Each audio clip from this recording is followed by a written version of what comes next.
Hi and welcome to the calculus and trigonometric course. Chapter 8 हम discuss कर रहे हैं और 8.4 इस सेशन पे जान सकेंगे कि ट्रिग्नोमेट्रिक सब्स्टिट्यूशंस क्या है। एक्चुअली एक सब्स्टिट्यूशन मेथड है जो इंटीग्रेशन के प्रॉब्लम को सॉल्व करने के लिए इस्तेमाल किया जाता है। तो वीडियो फर्दर कंटिन्यू रखने से पहले बताता चलूँ कि चैप्टर 8 के जितने भी सेशन हैं वो उसी वक्त आपको बेहतर तरीके से समझ में आएगा जब आपने ट्रिग्नोमेट्रिक्स के जो सेपरेटली मैंने सेशन बनाए हैं वो आपने कवर किया हुआ, और साथ ही साथ चैप्टर 4 में जहाँ पर हमने इंटीग्रेशंस के बेसिक को जाना था कि इंटीग्रेशन होता क्या है, हम उसे किस तरह से सॉल्व कर रहे होते हैं, वो आपने कवर किया हो मेरे यूट्यूब चैनल से।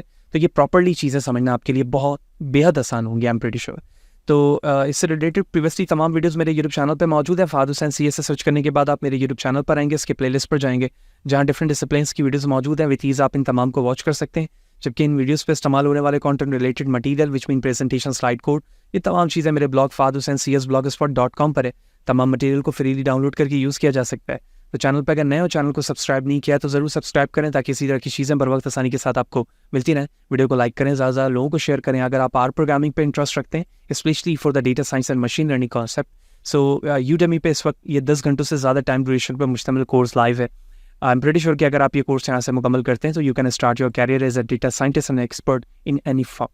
So the trigonometric substitutions, what does it say that now that you can evaluate integral involving the power, ठीक है। अब ऐसी इंटीग्रल्स हैं या इंटीग्रेशन है जिसमें पावर इन्वॉल्व है, किसके? ट्रिग्नोमेट्रिक फंक्शंस के। So you can use a trigonometric substitutions. तो हम ट्रिग्नोमेट्रिक सब्स्टिट्यूशंस को इस्तेमाल कर सकते हैं to evaluate integral involving the radical form, यानी उस तरह के इंटीग्रेशंस को जिसके अंदर रेडिकल्स इन्वॉल्व हों। रेडिकल्स का मतलब होता है कि वो वैल्यूज जो स्क्वायर रूट या क्यूब रूट के साथ मौजूद हों, ठीक है। इसको हम रेडिकल फॉर्म कह रहे होते हैं या रेडिकल फंक्शंस कहते हैं। तो जैसे एग्जांपल लिखे हुए square root A square minus U square, A square plus U square minus A square, these all are the radical form. तो ट्रिग्नोमेट्रिक्स पावर इन्वॉल्व होंगी, ट्रिग्नोमेट्रिक सब्स्टिट्यूशन इस्तेमाल करेंगे ताकि उन रेडिकल फॉर्म पर मौजूद फंक्शंस को इंटीग्रेट किया जा सके। So the objective with the trigonometric substitution is to eliminate the radical in the integrand।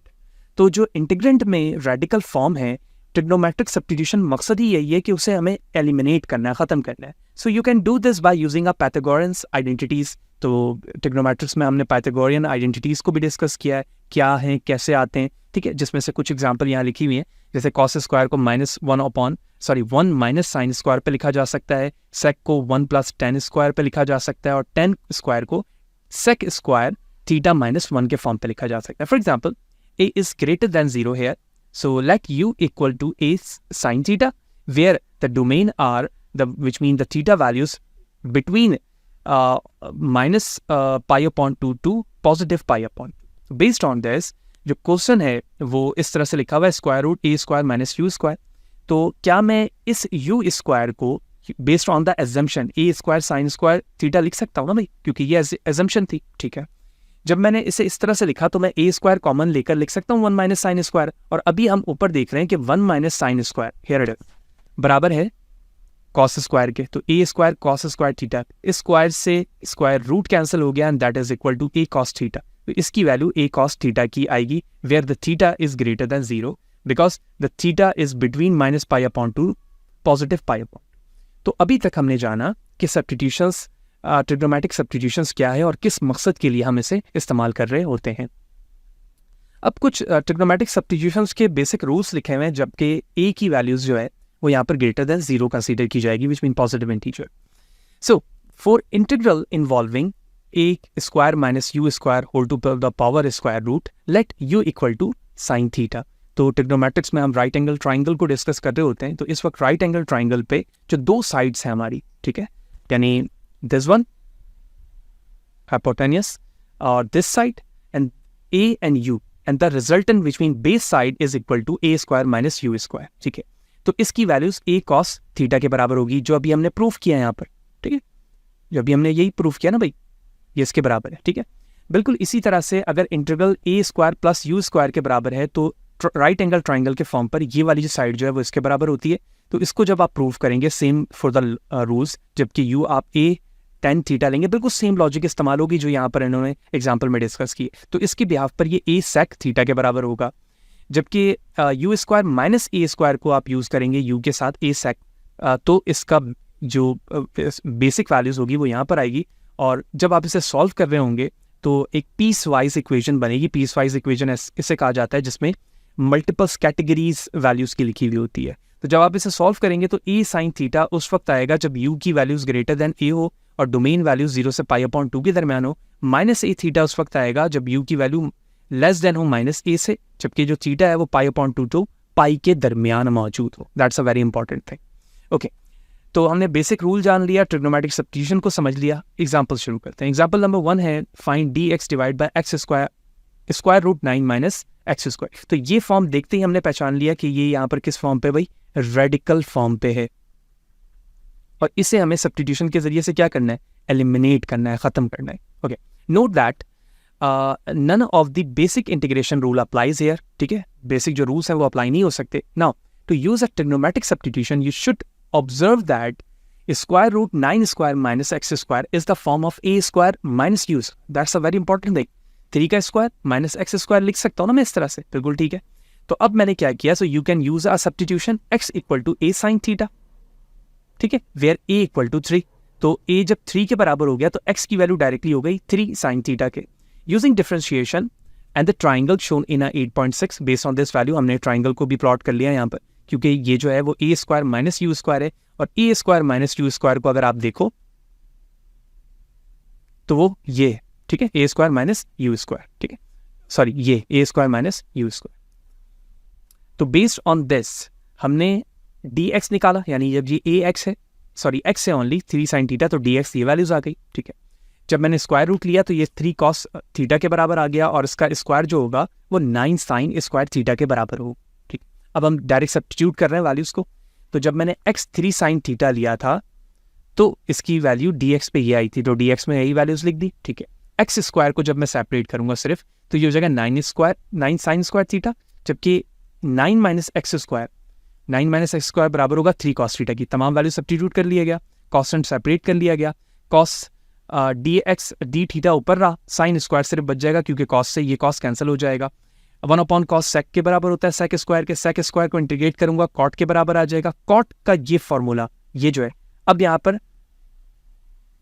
Quotient rule apply किया जा रहा है, और कोसेक रूल के बिहाफ पर कॉट थीटा को 9 minus X square under root divide by X के form पे लिखा जा सकता है, और जब मैंने ये किया तो that is the simplest form in a form of the result आ दिया। So note that the triangle in a figure 8.6, ये जो ट्राइंगल है, ठीक, ये साइड हो गई इसकी 3nx और ये बेस वैल्यू। ठीक है, अब जब साइन थीटा x/3 था तो कॉट की वैल्यूज ये आ रही है, ठीक है ना, इसे ये वैल्यूज है इसकी। अब जब ये वैल्यूज आ गई, अच्छा कॉट की वैल्यूज किस तरह से एक्सपेंड होती है cos/sin पर, वो वैल्यूज लिख कर ये आंसर हासिल किया गया है, ठीक है ना भाई। तो बेस वैल्यूज वो ट्राइंगल की जो साइड्स होती हैं, डेफिनेशन होती हैं, वो सारी चीज़ें ट्रिग्नोमेट्रिक में हम डिस्कस कर चुके हैं। नाउ द कॉट, यही चीज़ मैं यहाँ पे बता रहा था कि कॉट बराबर है एडजेसेंट डिवाइड बाय ऑपोजिट, तो adjacent 9 minus X square root था जबकि ऑपोजिट एक्स था, तो इस एजम्पशन के मुताबिक हमने यहाँ पर वैल्यूज लिखी and that will be the final. So the technologies, you can use these kind of the techniques in a computer program as well to solve this kind of the hyperbolic functions or some tough kind of the integration problem. But there is not a requirement here. Actually, हमारे पढ़ने का मकसद ये है कि हमें conceptual understanding हो कि trigonometric substitution method क्या है, और जब कोई बेसिक रूल इस्तेमाल नहीं हो रहे होते तो चैप्टर 8 के मुताबिक हम इन्हीं रूल्स को इस्तेमाल कर रहे होते हैं ट्रिग्नोमेट्रिक फंक्शंस को इंटीग्रेट करने के लिए, उन्हें सॉल्व करने के लिए। Trigonometric substitution u equal to a tan theta, यहाँ पर हम इस सब्स्टिट्यूशन को इस्तेमाल कर रहे हैं। कोसन है dx divide 4x square plus 1, ठीक। तो ये इसके ट्राइंगल के साइड्स बने हुए हैं। कैसे बने हुए हैं? सबसे पहले तो हम u को एज्यूम करते हैं कि ये 2x के बराबर है जबकि a की वैल्यू यहाँ 1 है, ठीक है। तो u का स्क्वायर 4x स्क्वायर के बराबर होगा और a का स्क्वायर यानी ये आप ये समझ लो कि u square plus a square है, u square plus a square, ठीक है। तो 2x बराबर हो जाएगा tan थीटा के, ठीक है, as shown in a figure 8.7। तो 8.7 के मुताबिक अगर आप देखो tan थीटा बराबर है 2x के। कैसे? क्योंकि हम जानते हैं कि ये जो एंगल बन रहा होता है इस साइड पे ये थीटा होता है, तो थीटा के बिल्कुल सामने वाली साइड को देखो तो ये 2x है, ठीक।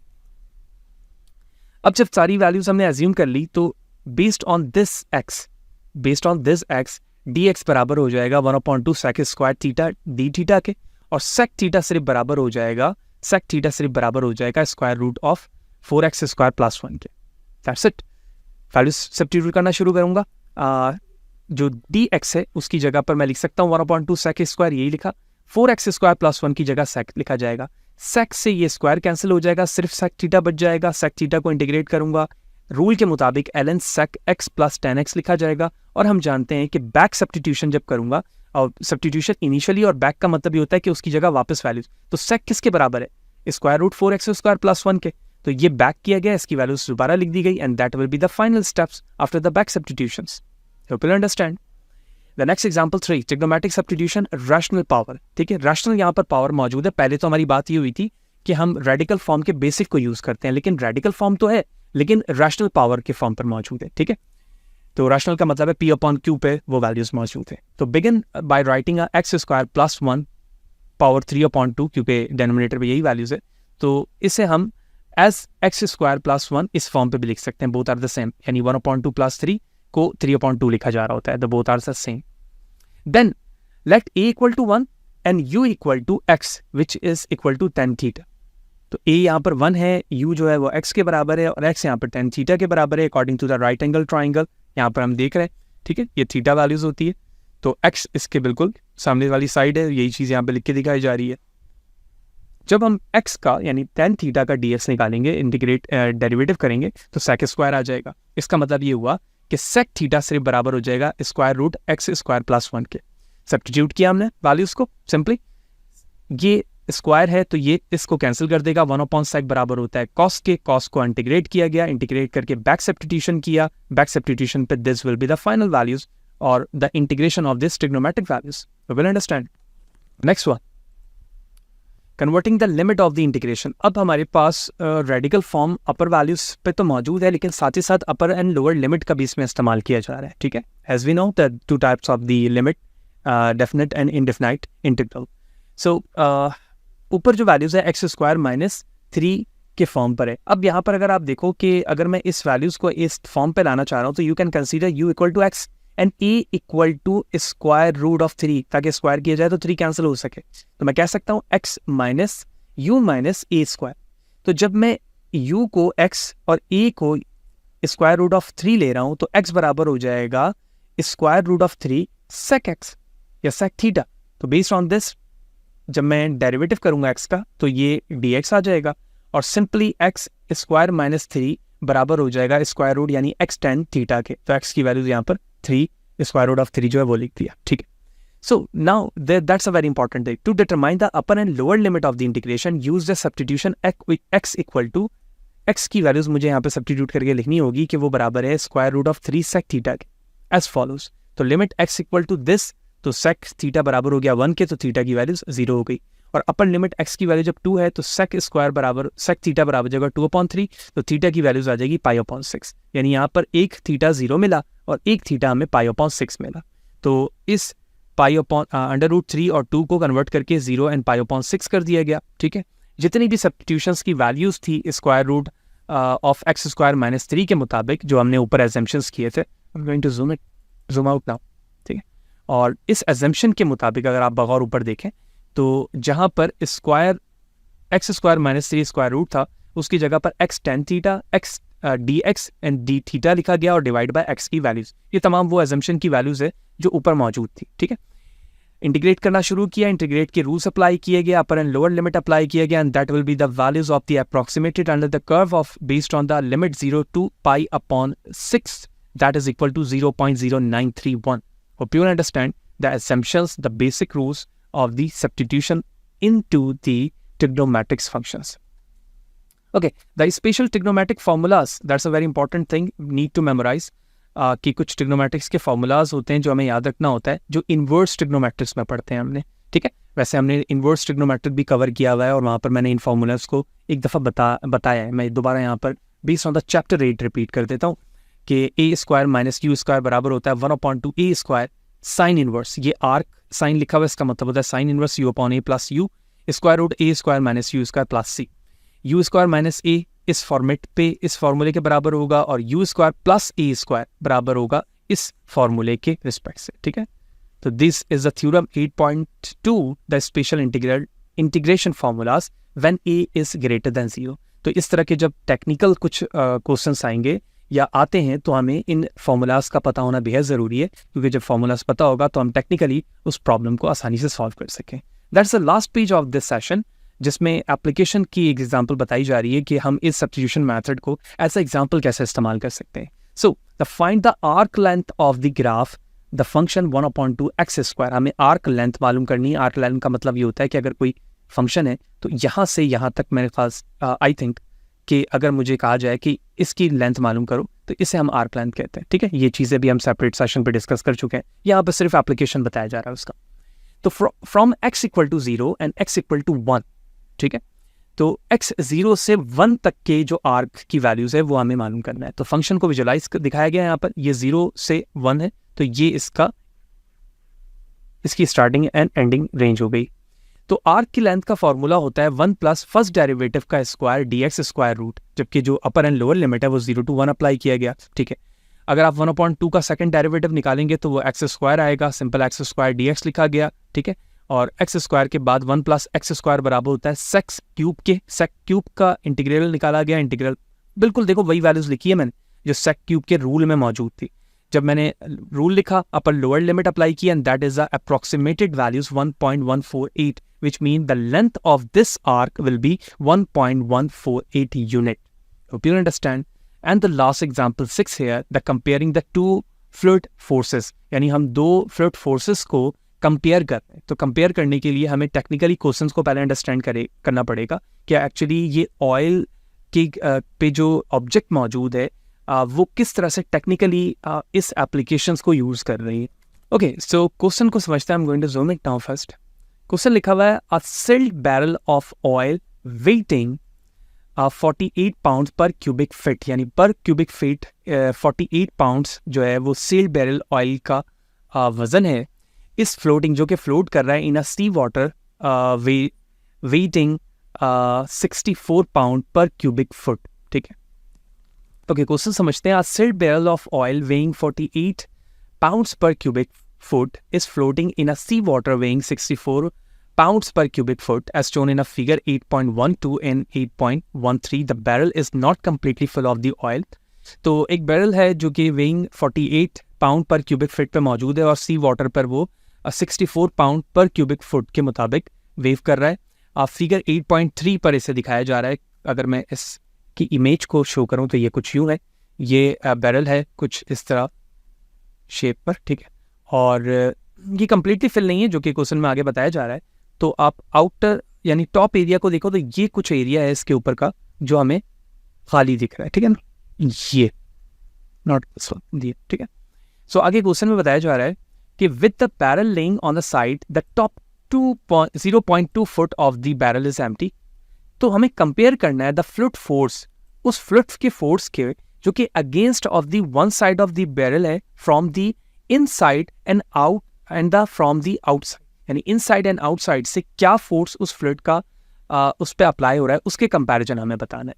तो जब आप 8.12 के इस इमेज को देखते हो तो पहले तो ये 3D प्लॉट पे हमें दिखाया गया था बैरल के एक सी वाटर में किस तरह से वो फ्लोट कर रहा है, और इसी चीज़ को फिर 2D में दिखाया गया। तो 2D में दिखाया जा रहा है कि 80% जो है वो उसका फिल है और ये 0.2% है जो उसका ब्लैंक है, एम्प्टी एरिया है। तो ये इस तरह से सर्कुलर फॉर्म पर उस कंप्लीट वाटर को और उसके शेप को दिखाया जा रहा है। So the solution said in figure 8.12 locate the coordinate system with the origin at the center of the circle given by x square plus y square equal to 1, जो कि यूनिट सर्कल का formula होता है। To find the fluid force against an end of the barrel from the inside, integrate between -1 to 0.8, यानी अगर inside से मुझे force देखना है तो -1 से 0.8 यूनिट का इस्तेमाल करते हुए मैं इसे इंटीग्रेट करूंगा। अगर आप इस कोऑर्डिनेट सिस्टम को देखो तो ये रहा -1, ठीक है, इस पार्ट पे, और ये रहा 0.8, तो यहां तक मैं इंटीग्रेट करूंगा। तो सिंपली हमने इसके लिए क्या किया, हमने जर्नल फॉर्म इसके फॉर्मूले का बनाया। जर्नल फॉर्म क्या है, 7.7 पे जो जर्नल इक्वेशंस है इसकी, उसी चीज़ को यहाँ पे कॉल किया गया है कि द फोर्स बराबर है the wave integration of C D H Y L Y D Y. ठीक है, तो जो वैल्यूज थी वेव की वो हमने लिखा, और जो उसकी हाइट मेंशन थी कहाँ तक वो फिल है वो लिखा हमने, और जो ब्लैंक एम्प्टी एरिया वो लिखा, और जो डी वाई एल वाई की वैल्यूज थी वो लिखा गया। इंटीग्रेट करेंगे, इंटीग्रेट करने के बाद जो वैल्यूज़ इसकी I to find the fluid force from the outside integrate, और अगर आउटसाइड से देखें तो -1 से 0.5 इस्तेमाल किया जाएगा 64W की वैल्यूज़ के साथ। तो ये एक पहला पार्ट आ गया इंटीग्रेशन का, ठीक है, जो आउटसाइड के लिए इनसाइड के लिए, और ये हमारे आउटसाइड के जनरल फॉर्मूला आ गया, ठीक है। इंटीग्रेट करेंगे, so the detail of the integration are left for you to complete the exercise in 8.4. that's a very basic thing integrations के हमने different problem देख ली है, that's a very important thing कि हमें integration के rules को याद रखना चाहिए और हम इसे इंटीग्रेट करके upper lower limit इस्तेमाल कर सकते हैं। तो based on this जब आप इसे इंटीग्रेट कर लेंगे, so you can determine that the inside force is approximately equal to 121.3 pounds, जबकि आउटसाइड पे जो फोर्स है वो 93 पाउंड्स की अप्लाई हो रही होगी। So that's all about the session, जिसमें हमने सब्स्टिट्यूशन मेथड्स को कम्प्लीटली जाना 8.4 के अंदर कि सब्स्टिट्यूशन मेथड क्या है, किस तरह के ट्रिग्नोमेट्रिक फंक्शंस में इसे इस्तेमाल किया जाता है, और हम इस पर रेडिकल फॉर्म को किस तरह से एलिमिनेट कर रहे होते हैं ताकि इंटीग्रेशन के प्रॉब्लम को सॉल्व किया जाए। सेशन लॉन्ग ज़रूर होता है, लेकिन मेरी कोशिश ये होती है कि हम बुक के मैक्सिमम चीज़ों को कवर करें ताकि इन फ्यूचर जब आप बुक को पढ़ रहे हो तो आपको परेशानी ना हो। लेकिन फिर भी कुछ चीज़ें छूट जाती हैं जहाँ पर मैं समझता हूँ कि वो बहुत ज़्यादा इंपॉर्टेंट नहीं है। बेस्ड ऑन द आप ट्यूटोरियल सारी चीज़ें जब देख रहे होते हैं तो वो आप खुद से पढ़ के भी उसे समझ सकते हैं। लेकिन फिर भी अगर कोई सवाल है, कोई चीज़ समझ में ना आ रही हो तो मुझे कमेंट सेक्शन पर ज़रूर बताएं। कोशिश करूँगा इस हवाले से आपको बर वक्त जवाब दे सकूँ। वीडियो अच्छी लगी तो लाइक करें, ज़्यादा लोगों को शेयर करें। नेक्स्ट सेशन पर जाएंगे तो हम पार्शल फ्रैक्शंस को डिस्कस कर रहे होंगे कि क्या है। इसी तरह से जुड़े रहें ताकि ये मोटिवेशन बरकरार रहे। चैनल को अगर सब्सक्राइब नहीं किया तो ज़रूर करें ताकि इसी तरह की मोटिवेशन बरकरार रहे और मैं आपकी रिक्वायरमेंट के मुताबिक काम करता रहूँ। नेक्स्ट सेशन पर मिलते हैं। सी यू देयर।